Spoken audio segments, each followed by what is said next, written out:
to the man and hissed in his ear, "Signor, this tree is a tree of miracles. It is my home, where generations of my ancestors have lived. Do not chop it down." A bee buzzed in the sleeping man's ear. "Signor, my hive is in this kapok tree, and I fly from tree to tree and flower to flower collecting pollen. In this way, I pollinate the trees and flowers throughout the rainforest. You see, all living things depend on one another." A troop of monkeys scampered down from the canopy of the kapok tree. They chattered to the sleeping man. "Signor, we have seen the ways of man. You chop down one tree, then come back for another and another. The roots of these great trees will wither and die, and there will be nothing left to hold the earth in place. When the heavy rains come, the soil will be washed away, and the forest will become a desert." A toucan, a macaw, and a cock of the rock flew down from the canopy. "Signor," squawked the toucan, "you must not cut down this tree. We have flown over the rainforest and seen what happens once you begin to chop down the trees. Many people settle on the land. They set fires to clear the underbrush, and soon the forest disappears. Where once there was life and beauty, only black and smoldering ruins remain." A bright and small tree frog crawled along the edge of a leaf. In a squeaky voice, he piped in the man's ear, "Signor, a ruined rainforest means ruined lives, many ruined lives. You will leave many of us homeless if you chop down this great kapok tree." A jaguar had been sleeping along a branch in the middle of the tree. Because his spotted coat blended into the dappled light and shadows of the understory, no one had noticed him. Now he leaped down and padded silently over to the sleeping man. He growled in his ear, "Signor, the kapok tree is home to many birds and animals. If you cut it down, where will I find my dinner?" 4 tree porcupines swung down from branch to branch and whispered to the man, "Signor, do you know what we animals and humans need in order to live? Oxygen. And Signor, do you know what trees produce? Oxygen. If you cut down the forests, you will destroy that which gives us all life." Several anteaters climbed down the kapok tree with their young clinging to their backs. The unstriped anteater said to the sleeping man, "Signor, you are chopping down this tree with no thought for the future, and surely you know that what happens tomorrow depends upon what you do today. The big man tells you to chop down a beautiful tree. He does not think of his own children, who tomorrow must live in a world without trees." A 3-toed sloth had begun climbing down from the canopy when the men first appeared. Only now did she reach the ground. Plodding ever so slowly over to the sleeping man, she spoke in her deep and lazy voice, "Signor, how much is beauty worth? Can you live without it? If you destroy the beauty of the rainforest, on what would you feast your eyes?" A child from the Yanomamo tribe who lived in the rainforest knelt over the sleeping man. He murmured in his ear, "Signor, when you awake, please look upon us all with new eyes." The man awoke with a start. Before him stood the rainforest child, and all around him, staring, were the creatures who depended upon the great kapok tree. What wondrous and rare animals they were. The man looked about and saw the sun streaming through the canopy. Spots of bright light glowed like jewels amidst the dark green forest.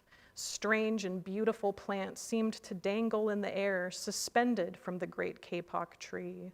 The man smelled the fragrant perfume of their flowers.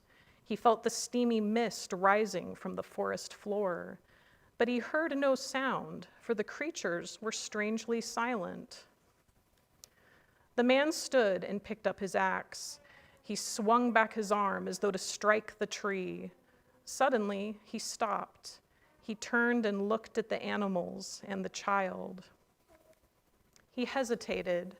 Then he dropped the axe and walked out of the rainforest. May we all remember that every living thing has an important place in the web of life.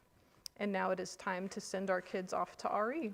So if the adults along the center aisle will form a bridge, we'll sing the children out.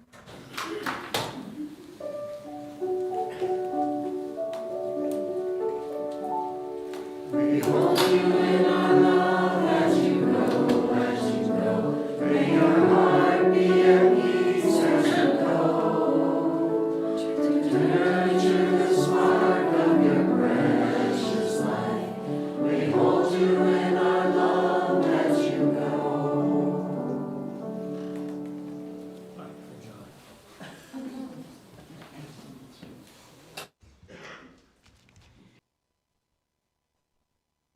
Moment of silent meditation. Time to bring yourself fully into this good place, fully into this good company.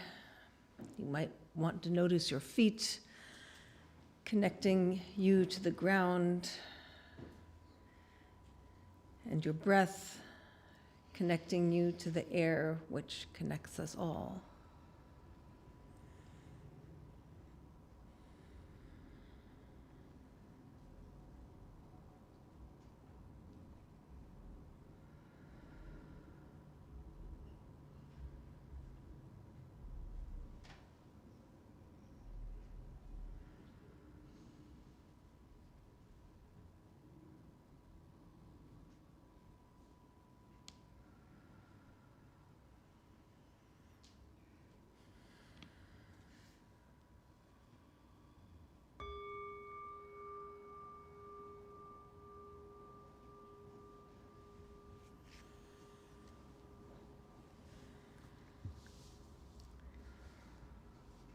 Please remain seated to join in our song filled with loving kindness. The words will be up on the screen.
Our reading is a poem I wrote entitled Good. The rich young man asks, "Teacher, what good thing must I do to gain eternal life?" And isn't that all what we all want to know? How good is good enough? At what point will we feel justified, complete, like we have earned our place in history, paid for the space we hold on the planet? But the wily teacher responds, "Why do you ask me about what is good?" As if the man were missing the whole point. Don't murder, don't steal, don't bear false witness. which is a brush off if I ever heard one, although these days we need to be reminded.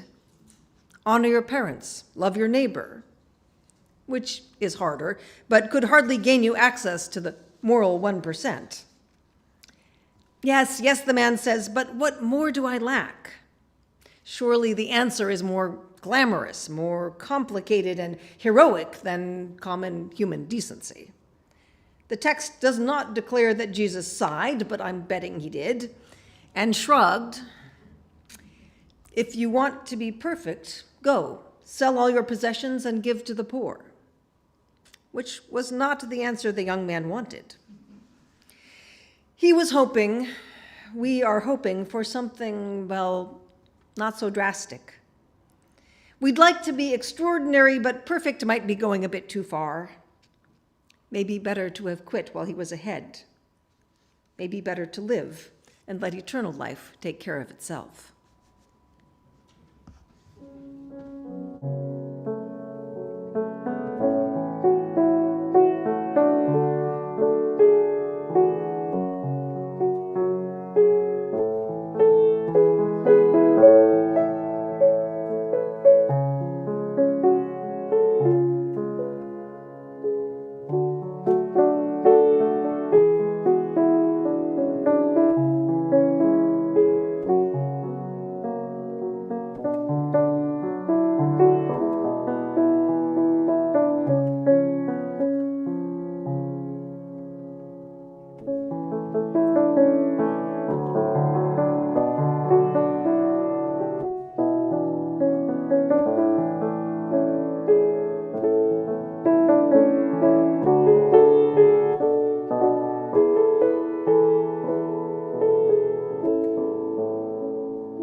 So, what does it mean to live a life of integrity?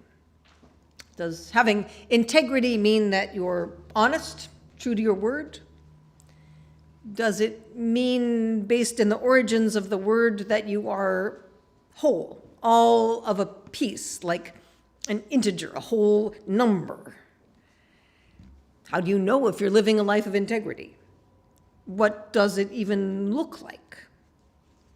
Those aren't exactly easy questions to answer, and I don't know that there is a single right answer to any of them, except that when I wonder what a true life of integrity looks like, when I wonder what might be possible if a person lived purely from a place of integrity, I know that what I think of is Albert Schweitzer. It's hard to imagine how any European might end up as a doctor in equatorial West Africa, treating tribal people in the hot, wet, malaria-infested jungle, that in 1913, a renowned theologian, philosopher, and organist would defy his friends, mentors, and family and travel to an inconceivably foreign land, that he would there serve as a missionary for a group with whom he had profound theological differences by establishing a hospital for people whose language and ways he knew not in the least, almost defies imagination. What would possess a man to do such a thing? The answer is as simple as it is hard to fathom. He did it because it seemed like the right thing to do. He did it because he had principles that guided his life, and that's where his principles led him. I don't suppose anyone can really understand the choices and callings that shape another person's life, but the closest thing to understanding how someone could make such a remarkable choice has to come from the life and the words of Dr. Albert Schweitzer himself. Albert Schweitzer was born January 14th, 1875, in Alsace, the borderland between France and Germany. His father was a liberal Protestant minister. His maternal grandfather was an organist and an organ builder. His interests, career, and values were clearly shaped by his family, but even as a young boy, Schweitzer had a particular sensitivity that marked the man he would become. He writes in his autobiography, "A deep impression was made on me by something which happened during my 7th or 8th year. A friend and I had made ourselves catapults, which we would use to shoot small stones. It was spring and the end of Lent, when one morning my friend said to me, "Come along, let's go shoot some birds." This was to me a terrible proposal, but I did not venture to refuse for fear he should laugh at me. We got close to a tree on which the birds were singing beautifully to greet the morning, without showing the least fear of us. Then stopping, my companion put a bullet in the leather of his catapult and took aim. In obedience to his nod of command, I did the same, though with terrible twinges of conscience, vowing to myself I would shoot directly as he did. At that very moment, the church bells began to ring, mingling their music with the songs of the birds and the sunshine. It was the warning bell, which began half an hour before the regular bell pealing, and for me it was a voice from heaven. I shooed the birds away so that they flew where they were safe from my companion's catapult, and then I fled home. And ever since then, when the Passiontide bells ring out to the leafless trees and the sunshine, I reflect with a rush of grateful emotion how on that day their music drove deep into my heart the commandment, "Thou shalt not kill." That story goes a long way to explain both the theology and the philosophy of the man that Schweitzer was to become. For all the subtlety and sophistication of his thought, for all the mind-boggling range of his life choices and experience, what stands out for me about Schweitzer is a kind of unyielding simplicity. Call it, if you like, wholeness, which is to say, integrity. Religion was the great guiding force in his life, but it was a Christianity paired of dogma, subjected unflinchingly to the fires of thought, so that what eventually remained was a pure, unadulterated, and irresistible nugget, the life and words of Jesus summed up in the imperative to love God and your neighbor. What is remarkable about Schweitzer, in addition to the incredible seriousness with which he took this commandment to love, is the fact that he truly believed that the category of neighbor extends not only beyond the bounds of those who we happen to know and like, but also beyond the bounds of the human race itself to encompass all living beings. In Schweitzer's own words, "Let me give you a definition of ethics. It is good to maintain life and further life. It is bad to damage and destroy life. However much it struggles against it, ethics arrives at the religion of Jesus. It must recognize that it can discover no other relationship to other beings as full of sense as the relationship of love. Love life." The simplicity of this philosophy is made all the more remarkable by the complexity and variety of the life of the man who declared it. Albert was schooled at home until the age of 10 when he went to live with an aunt and uncle. Albert, who had started playing piano at the age of 5 and who first played the organ at his father's church at the age of 9, studied with a master organ teacher in addition to his full schedule of homework and chores and piano. Albert was told that after his confirmation at the Lutheran church that he would be allowed to take lessons on the beautiful organ at St. Stephen's Church. So highly motivated by the longed-for organ and by his need to please his minister father by doing well in his confirmation examinations, Albert was nonetheless plagued with questions as to how the Bible could be literally true. He could not accept in his heart his instructors' assurances that these things must simply be taken on faith. Schweitzer writes, "I was convinced, and am so still, that the fundamental principles of Christianity have to be proved true by reasoning and by no other method. Reason, I said to myself, has been given us that we may bring everything within range of its actions, even the most exalted ideas of religion." As a consequence, when the examination came, Schweitzer recited flawlessly from the creeds in the Bible, but when it came to questions on matters of faith, Albert knew that he could not share his true beliefs, and the conversation faltered. The examining pastor later told Schweitzer's aunt that Albert was one of those difficult students who were indifferent to matters of faith, holding religion only in their heads and not their hearts. Well, nothing, of course, could have been further from the truth, but Albert's heart was stirred not by the demand that he have faith in what he could not fathom, but rather by the majestic music of the organ, and the opportunities for service and the great truths that could lead to what he most wanted, meaning in his life. So in 1893, Schweitzer enrolled in the University of Strasbourg, where his main subjects were philosophy and theology. After studying in both Paris and Berlin, in 1899, Schweitzer completed his doctorate in philosophy, and in 1900, he was examined for his Doctor of Theology degree, for which he studied in detail the history of the Last Supper. The work for his thesis led in 1906 to the publication of Schweitzer's great theological work, The Quest for the Historical Jesus. Schweitzer went on to lecture in both theology and philosophy at the university, and his groundbreaking work in understanding the words of Jesus from a historical perspective brought him wide renown as a theologian. In the midst of this, he served as one of the 3 pastors at St. Nikolai's Church, and he toured as a virtuoso organist. With his teacher, the great French organist Charles-Marie Widor, he also wrote the first 5 volumes of the complete organ works of J.S. Bach. Apparently, the man pretty much didn't sleep. So at 30, Albert Schweitzer was famous. He was sought after as a musician in all of the great capitals of Europe. He was a leading scholar and one of the world's great theologians and philosophers. One might think he would have been satisfied. However, a deep spiritual unrest continued to gnaw at him. He enjoyed teaching and preaching. He loved performing and scholarly research, but nothing truly satisfied him, gave him the depth of connection and meaning that he longed for. His unyielding adherence to reason left him out of place amongst a seminary faculty that were bent on teaching a more fundamentalist faith, and Schweitzer felt it would be unfair for him to lead students into confusion and turmoil by teaching his own rather heretical beliefs. And faced with this dilemma, he resolved to leave the seminary.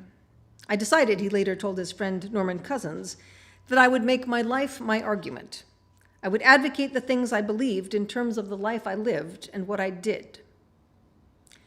The particular form that living witness was to take came about more by happenstance than by any carefully worked out scheme. In the autumn of 1904, he happened to leaf through the monthly magazine of the Paris Missionary Society, and his eye was caught by an article entitled "The Needs of the Congo Mission." The article was an emotional appeal for doctors to serve as missionaries amongst the people of the Upper Congo who were devastated by disease, much of it introduced by colonizing Europeans, and who were without the aid of any modern medicine. And so Schweitzer's course was determined. In January of 1905, he said in a sermon at St. Nikolai's, "When you speak about missions, let this be your message. We must make atonement for all the terrible crimes we read of in the newspapers. We must make atonement for the still worse ones which we do not read about in the papers, crimes that are shrouded in the silence of the jungle night.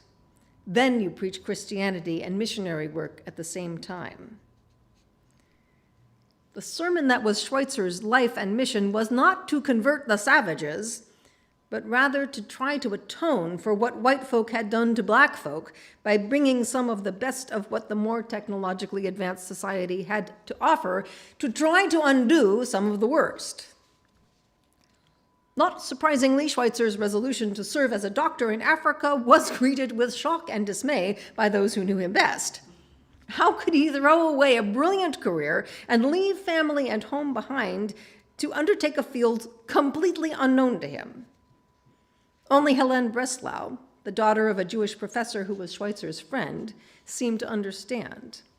Helene was his companion and supporter through the years of medical school and fundraising that were to come. Determined to join him in his great mission, Helene studied to become a nurse. In June of 1912, mere days before Schweitzer was to leave for Africa, she became his wife as well. This is also supposedly the date of the first time that Albert ever kissed her. There isn't time to tell the full story of the 50 years that Albert Schweitzer spent in West Africa. That time was marked by years of grinding effort, not only treating the sick and injured, but also building by hand the hospital that was to house those patients. In addition to his work as a doctor and as scholar, Schweitzer became not only building manager, but also fundraiser and financial manager for the hospital, which survived for decades on the edge of financial doom. Indeed, by the end of the Second World War, it was only a $4,300 gift from the Unitarian Service Committee that kept the hospital from having to close its doors for good. The later years were also marked by fame and worldwide admiration. In 1953, in honor of both his humanitarian work at the Schweitzer Breslau Hospital in Lambaréné and in recognition of his political action for peace, Schweitzer was awarded the Nobel Peace Prize. The hospital, which had started in a refitted chicken shed, eventually grew to 75 buildings where people found everything from treatment for sleeping sickness to a long-term residential colony for lepers. Schweitzer's life and work were not without controversy. Some Europeans objected to the African cultural norms of the hospital, while some Africans faulted Schweitzer for not being a stronger voice in opposition to colonialism and in favor of African independence. But through it all, Schweitzer clung fiercely, as always, to his own sense of what was right and good and necessary. Much was stripped from him in his adherence to what he saw as true and good. His academic career, his family, the comforts of Europe, even his faith in the church that was everything to him in his younger years. Not to mention, I should imagine, organs are in scant supply in the Congo. In 1962, Schweitzer told a group in Lambaréné, "From the days of my confirmation classes, I was unhappy with the tendency of many Christians to evade the issues of the ethical application of the teachings of Jesus. It hurt me that people could not understand why I tried to help prisoners, and later why I decided to come to Africa. With the rise of Hitler and the silence of the churchmen, with only a few notable exceptions, I came to realize that the church could not be counted upon to withstand the state or the culture in which it held a privileged position. The great churches could not be relied upon. Something within me died, and I thought, what is left? As I looked about me, I realized only a few small sects, like the Unitarians and the Quakers, were the only real hope. They and the new modern spirit of humanism, which might rekindle the true spirit of Jesus." That is no small demand, to be the only real hope for the salvation of the world, the last chance for reverence for life, to shape the way we live in the world. I don't know that any of us is in tune enough with the interdependent web of life that we could simply walk away from all our comforts and conveniences to devote ourselves to the preservation of life. But in these discouraging days, it matters to me that we remember that there are heroes who have made that choice and who continue to call out to each of us, insisting that everyone can do something, reminding us that our own small sacrifices are only a beginning. As Albert Einstein wrote of Schweitzer in honor of his 80th birthday, he did not preach and did not warn and did not dream that his example would be an ideal and a comfort to innumerable people. He simply acted out of inner necessity. There thus lies hidden everywhere in many people an indestructibly good core. Otherwise, they would not have recognized him and his simple greatness. He simply acted out of inner necessity. He decided to let his life and actions argue on behalf of his belief. And he followed his mind and his heart into distilling the central principle by which he would live: reverence for life. I don't know of any clearer definition of a life of integrity than that.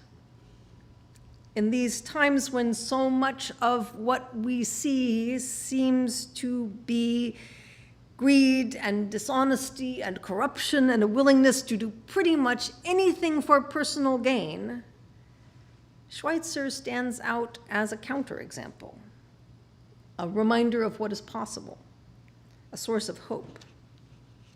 In Schweitzer's own words, "Because I have confidence in the power of truth and of the Spirit, I believe in the future of humankind. Ethical acceptance of the world contains within itself an optimistic willing and hoping which can never be lost.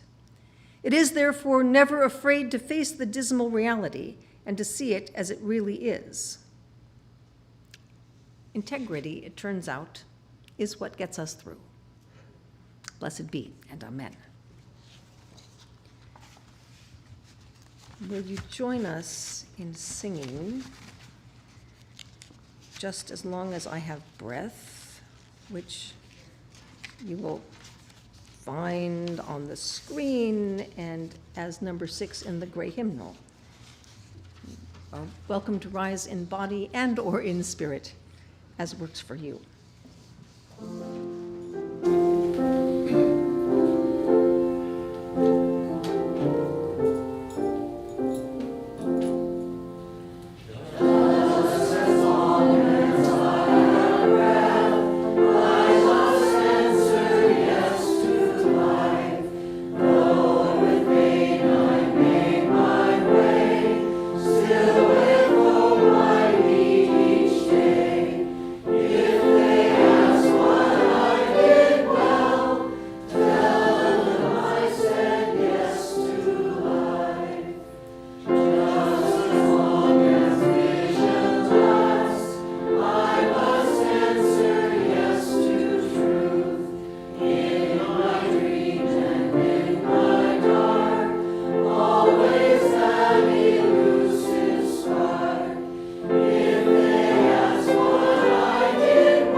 We share 1/4 of the cash offering at Eastrose with a local organization doing good works in our community. Portland Immigration Rights Coalition is our Sharing the Bounty partner and has been since March and continues through the end of this month. They work to empower immigrants, unite families, and build a just community. PIRC maintains a hotline to report ICE activity, provides referrals to legal aid and social services, trains rapid response migra watchers, and maintains a daily presence at the Portland Immigration Court and ICE building. This is important work. If you're attending online, you can donate by visiting our website and clicking Donate button, or you can scan the QR code that's right on your screen. If you're here for the first time, we invite you to let the basket pass you by and be our guest. The gifts of the congregation will now be most gratefully received.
please remain seated and sing our song of gratitude, number 1010 in the Teal hymnal, We Give Thanks, and the words will be on the screen.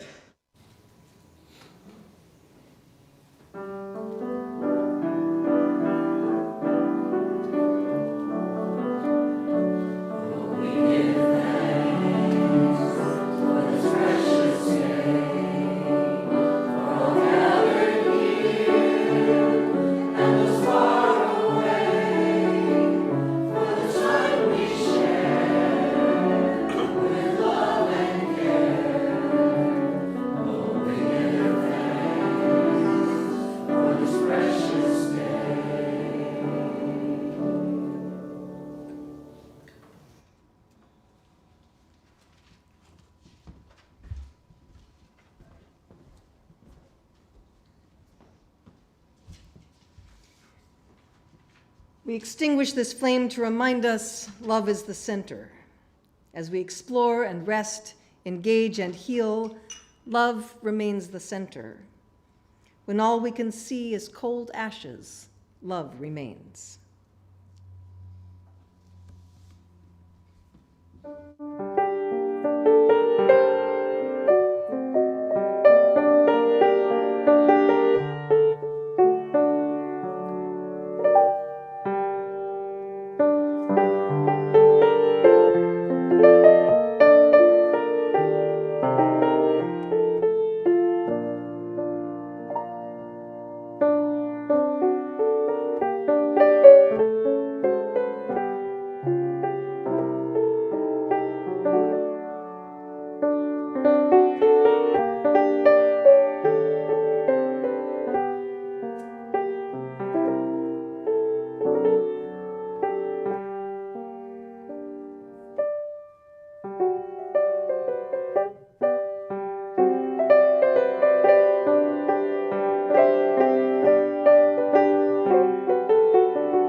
We have several announcements.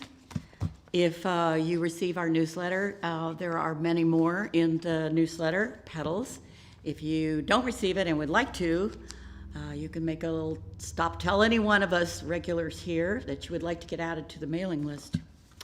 So I have a couple of announcements here.